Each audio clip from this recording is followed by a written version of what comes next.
Good.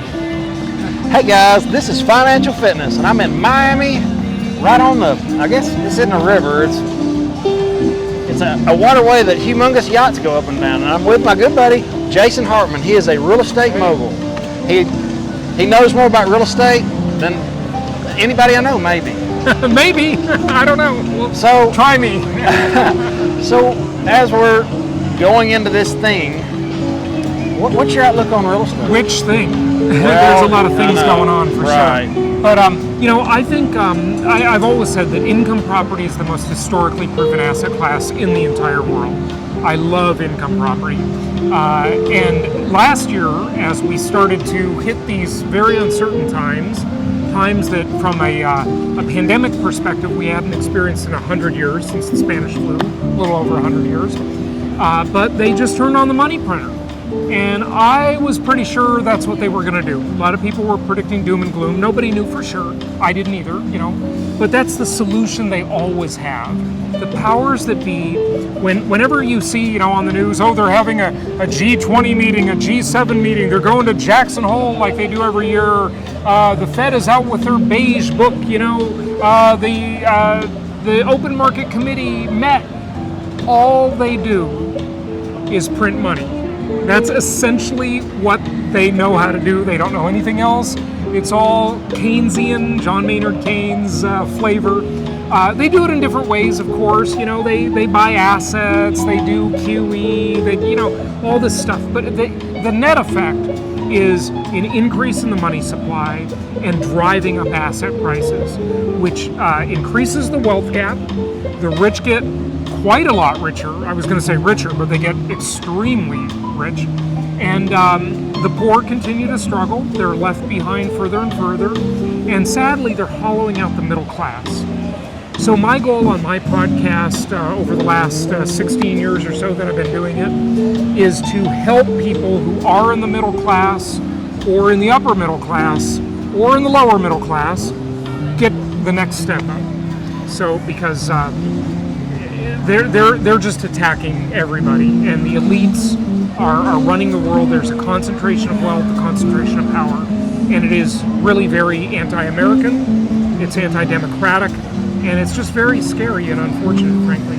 So the goal is to have assets, Yep. right? Because when they print this money or add digits or whatever you want to call it, so that's one gun, and the other gun would be raising interest rates. Yep. They can't do that. So they only got that one other gun. I mean, they could do that, but they know it would just be disastrous. So we're probably going to be in a low interest rate environment for quite a while. Okay. And so what does that mean? What should someone watching this or listening to this, what should they do, right? What should they do? Well, I've been teaching a strategy for about 17 or 18 years called Inflation-Induced Debt Destruction. I know that's a mouthful. Sounds like Refi till you die. Well, right, that's another one of mine. But this one's more powerful given the environment we're in now. Okay. You'll definitely want to refi till you die. But inflation-induced debt destruction, or maybe IIDD, how's that? Okay. Short. Is just a way that you acquire assets, namely income property, because that's the most debt-friendly asset, and you finance it with very long fixed-rate debt. And as inflation comes along, it is literally paying that debt off for you. Not only is it paying off the debt, it's reducing the debt service every month, the mortgage payment on that property as well. And we're outsourcing the debt obligation to tenants, so we don't even pay our own debts as real estate investors. And listen, I'd be for this with any asset. It's just that income property has the best characteristics. And this is the first time in our lifetime, probably the first time in anybody watching or listening's lifetime, where the stated rate of inflation, which is always manipulated down, as of course you know, and everybody probably knows that by now, right? The consumer price index is a fraud, it's a scam, it's a lie. But the stated inflation rate through the CPI is higher than the mortgage rates by double. Oh yeah. Now that's rare.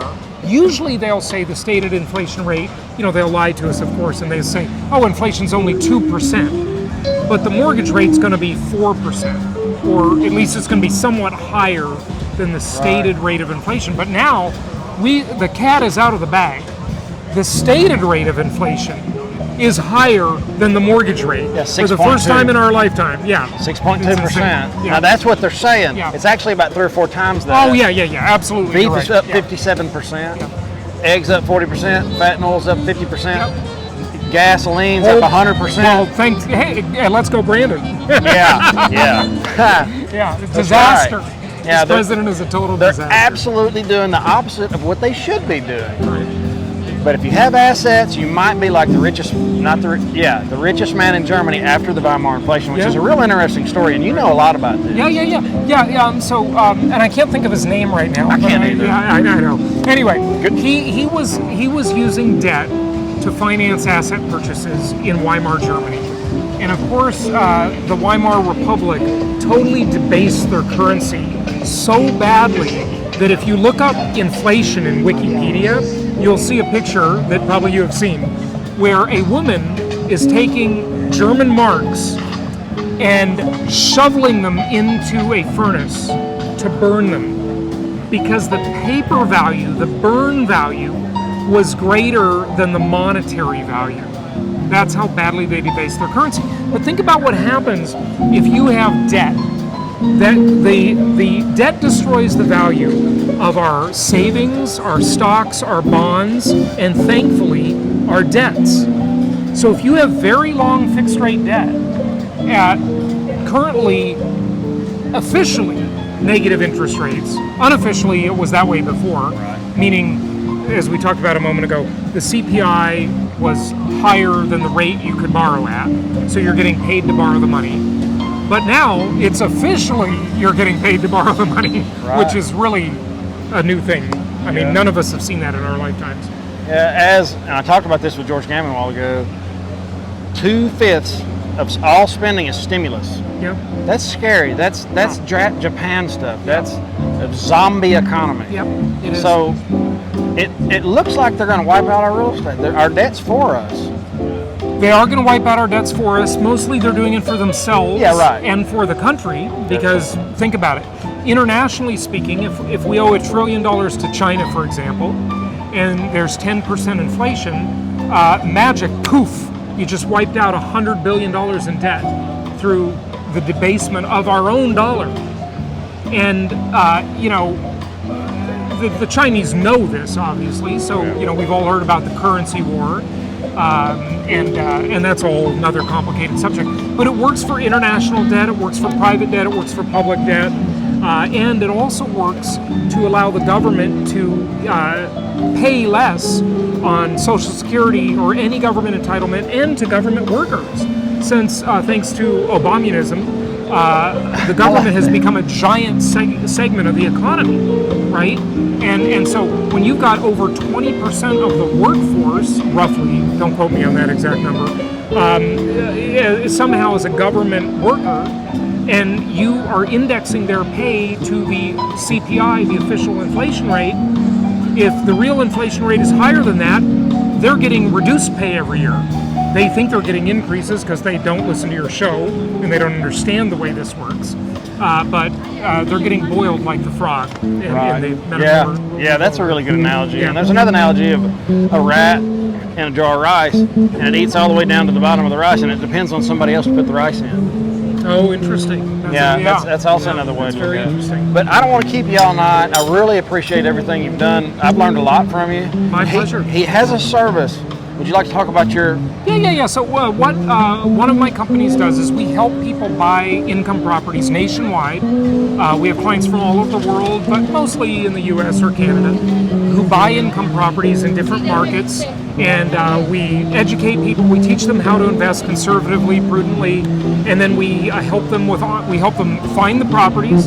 They can buy them through our network, and then we help them with ongoing support. And we have a software company called Real Estate Tools that helps them analyze and track their real estate investments.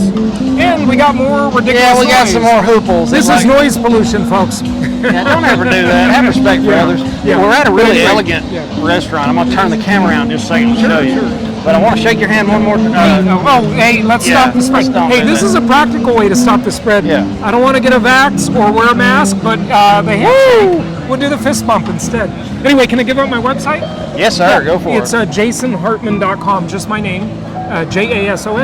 JASONHARTMAN.com, jasonhartman.com. I will put that in a link in the description below. You can go check it out. If you're into rental properties and you got some money that you want to go into some assets that'll pay you to own them, Yep. check him out. I hope y'all have an awesome night. I will see you tomorrow. Happy investing. Hey, check this swanky place out. Isn't that nice? I really want to encourage y'all to come to one of these events. You meet really nice people. I mean, Mark Moss, George Gammon, Jason Hartman, Economic Ninja. These guys are awesome and they're going to help you. I hope y'all have a great night. Later.